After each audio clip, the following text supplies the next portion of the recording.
বাসর রাত প্রথম রাত ইসলামের আলোকে ইসলামের স্বামী স্ত্রীয় সম্পর্কে শুরুটা হওয়া উচিত ভালোবাসা দিয়ে, দয়া ও শান্তির মাধ্যমে। কেবল দৈহিক মিলন নয়, বরং মানসিক ও আধ্যাত্মিকভাবে একে অপরকে গ্রহণ করা বেশি গুরুত্বপূর্ণ। ইসলামের প্রথম করণীয় বিষয়গুলো হলো সুন্দর ব্যবহার ও কথা বলা। প্রথমে স্বামী স্ত্রীর উচিত একে অপরের সাথে সুন্দরভাবে কথা বলা, মমতা ও ভালোবাসা প্রকাশ করা।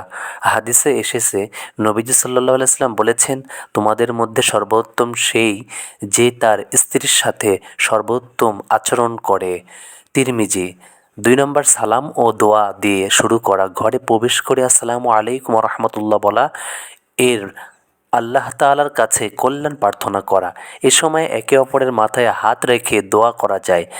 আল্লাহুম্মা ইন্নী আসআলুকা মিন খয়রিহা ওয়া খয়রিহা জাবালতাহা আলাইহি ওয়া আউযু বিকা মিন শাররিহা ওয়া শাররি মা জাবালতাহা আলাইহি।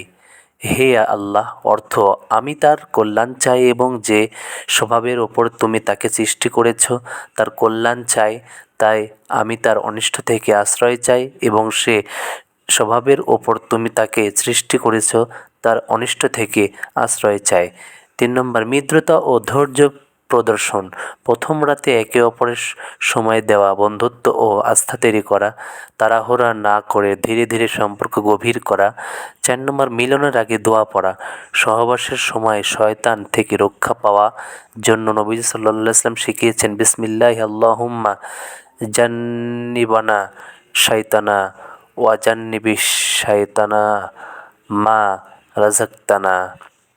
তো আমরা সবাই 5 নম্বরটা বেশি ফলো করব, সম্মান ও গোপনীয়তা বজায় রাখা। স্বামী স্ত্রীর সম্পর্ক অত্যন্ত পবিত্র। বাইরে কারো সাথে আলোচনা করা বা গোপনীয়তা ফাঁস করা ইসলামে হারাম। রাসূল সাল্লাল্লাহু আলাইহি ওয়াসাল্লাম বলেছেন, কিয়ামতের দিনে আল্লাহ তাআলার কাছে সবচেয়ে নিকৃষ্ট ব্যক্তি সেই যে স্ত্রীর সাথে মিলন করে এবং পরে তার গোপন কথা ফাঁস করে।